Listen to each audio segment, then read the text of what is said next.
Good evening everybody. जैसा कि आपको पता है कि हमने एमसीक्यू सेशन स्टार्ट किया था, बीच में बहुत सारे क्लासेस ऑफलाइन हो गए थे जिसकी वजह से रेगुलरिटी नहीं हो पाई थी। लेकिन फिर से कोशिश है कि अभी अपने पास समय है तो इसको फिर से रेगुलर करने की कोशिश की जाए, है ना। अच्छा, इसमें दो बातें मुझे करना है। एक ये है कि हम ये जो सेशन लेकर आ रहे हैं एमसीक्यू सेशन, इसमें हम टॉपिक वाइज आपको करा देंगे। आप बोलेंगे तो हम आपको टॉपिक भी दे देंगे। इसमें हम क्या करने वाले हैं, तो हम टॉपिक वाइज कराने वाले हैं। सबसे पहले हम एंशिएंट हिस्ट्री को कवर करने वाले हैं, फिर उसके बाद मेडिवल हिस्ट्री को, मध्यकालीन इतिहास को कवर करेंगे, और फिर हम क्या करने वाले हैं, मॉडर्न हिस्ट्री, आधुनिक इतिहास को कवर करने वाले हैं टॉपिक वाइज। ठीक है, पहली चीज़ क्लियर हो जाए कि टॉपिक वाइज इसे करने वाले हैं।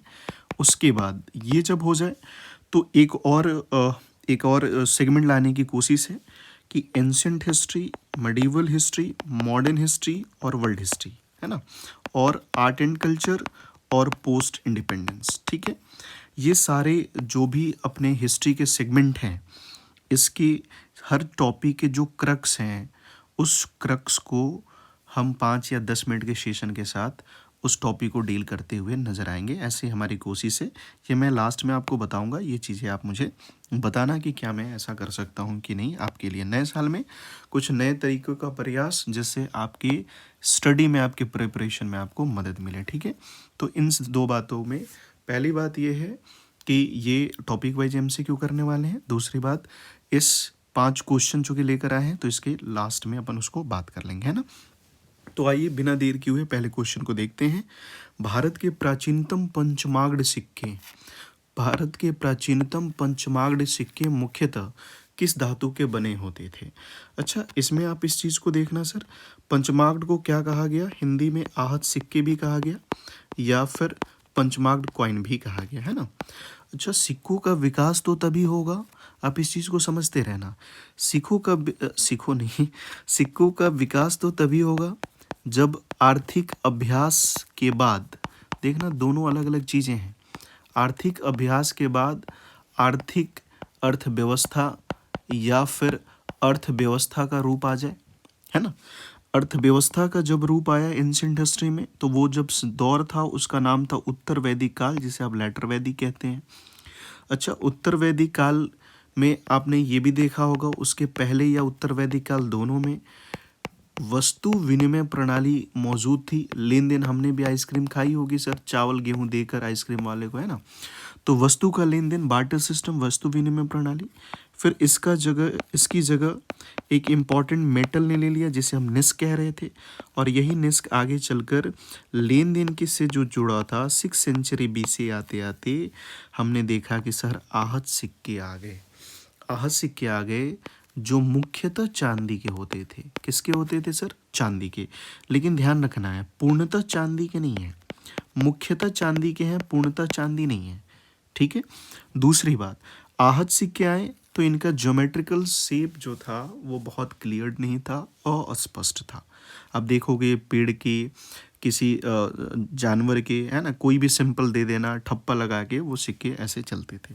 तो राइट आंसर इस क्वेश्चन का सी हो जाएगा। लेकिन ये डिटेलिंग भी आप ध्यान रखना, ये डिटेलिंग भी बहुत इंपॉर्टेंट है ना, क्योंकि कई बार क्वेश्चन डायरेक्ट नहीं इनडायरेक्ट आते हैं, तो इसी डिटेलिंग से आते हैं। ठीक है, तो पहले क्वेश्चन का right answer option number C. दूसरा क्वेश्चन देखते हैं, क्वेश्चन नंबर 2, निम्नलिखित में से कौन सी लिपियां अशोक के अभिलेखों से में प्रयुक्त हुई हैं। अच्छा, यहाँ पे आप इस चीज़ को समझना सर, देखो ध्यान से। एक तो पहली चीज़ कि अशोक की अभिलेखों की भाषा जो है वो प्राकृत है ना, प्राकृत भाषा है सर्वाधिक, और लिपि सर्वाधिक कौन सा प्रयोग किया गया है, ब्राह्मी लिपि। ठीक है, तो भाषा प्राकृत है और लिपि ब्राह्मी है। लेकिन उसकी एक और लिपि आपको देखने को मिलेगी, खरोष्टी लिपि। कौन सी लिपि सर, तो खरोष्टी लिपि। तो एक और लिपि है खरोष्टी लिपि। और अफगानिस्तान जैसे क्षेत्रों से उसकी एक और लिपि दिखाई देती है, अरामाइक। ठीक है, अच्छा एक और चीज़ ज़रा ध्यान देना सर, आगे चलकर यूनानी अभिलेखों में आप देखेंगे कि यूनानी शासकों का भी उल्लेख है, तो ग्रीक लिपि भी आपको दिखाई देगी। लेकिन मुख्यतः अगर आप देखें तो ब्राह्मी, खरोष्टी और अरामाइक। तो इसमें ऑप्शन देख लेते हैं हम। एक है ब्राह्मी, यहाँ पे ऑप्शन दिख भी रहा है हमें। एक ऑप्शन है अपने पास ब्राह्मी, दूसरा है खरोष्टी, तीसरा है अरामाइक। तो राइट आंसर क्या हो जाएगा? ऑप्शन नंबर बी, है ना। कट टू कट बात करना है, समय कम है, क्वेश्चन कम है। सम्राट अशोक के राजा देशों या राजा के आदेशों का सबसे पहले विकुटन यानी डिसाइफर किसने किया था? आपने एक नाम सुना होगा कि ब्रिटिश ईस्ट इंडिया कंपनी का एक ऑफिसर था जिसका नाम था जेम्स प्रिंसेप। क्या नाम था सर? James Prinsep. इसी ने पहली बार सफलता प्राप्त की अशोक के अभिलेखों को पढ़ने में। कौन सी लिपि में पढ़ने में सर? तो ध्यान देना, ब्राह्मी लिपि में। कौन सी लिपि में? ब्राह्मी लिपि में। कब की बात है? तो 1837 की बात है, ठीक है। अच्छा, इस लिपि में उसने क्या किया? यूनानी राजाओं के बारे में भी देखा, उसके बारे में भी पढ़ा, जो उस पर डिटेल डिस्कशन दिया हुआ था, लिखा हुआ था, है ना। अच्छा, एक और चीज़ ज़रा ध्यान देना, सम्राट अशोक के राजा देशों को सबसे पहले विकुटन जेम्स प्रिंसेप ने ही किया था। उसके बाद आपने बहुत सारे पुरातत्वविदों का नाम सुना होगा, जिसमें एक बड़ा नाम है फर्ग्यूसन का, ये नाम भी याद रखना। इससे बड़ा नाम आपने एक सुना होगा कनिंघम का, है ना। कनिंघम का नाम सुना होगा। तो ये दो नाम आप याद रखना। बहुत सारे नाम हैं, एडवर्ड टॉमस जैसे लोग हैं, इलियट जैसे लोग हैं, लेकिन जेम्स प्रिंसेप, फर्ग्यूसन और कनिंघम, तो ये 3 नाम ध्यान रखना। फिलहाल इस क्वेश्चन का राइट आंसर होता है ऑप्शन नंबर बी। इसको आप इग्नोर कर देना, ठीक है सर।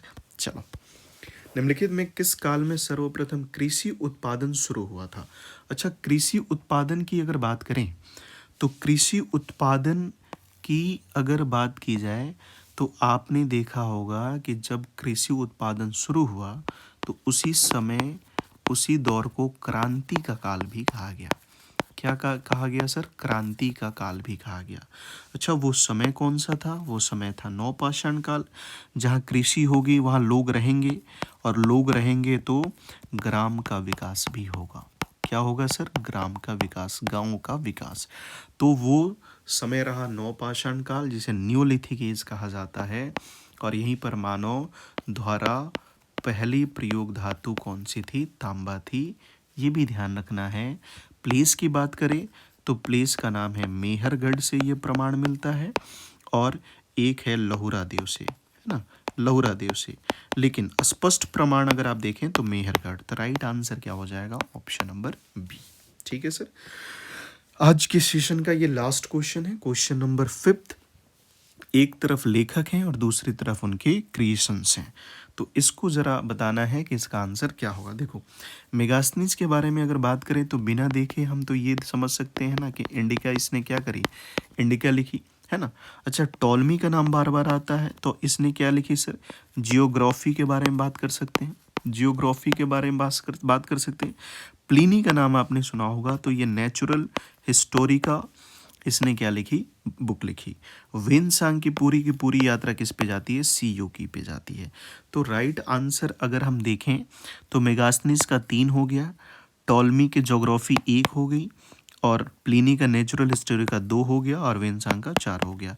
तो राइट आंसर 3 1 2 4 ऑप्शन देखें तो ऑप्शन हमारे पास राइट आंसर सी आता है।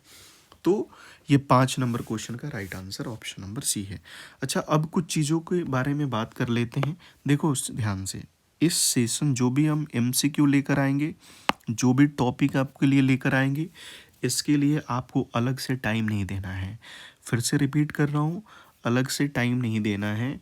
ये जो अपना सेशन है 5 क्वेश्चन 10 क्वेश्चन का, ये आप फ्री टाइम में देखना। कब देखना? Free time. फ्री टाइम कब मिलेगा? चाय पीते हुए।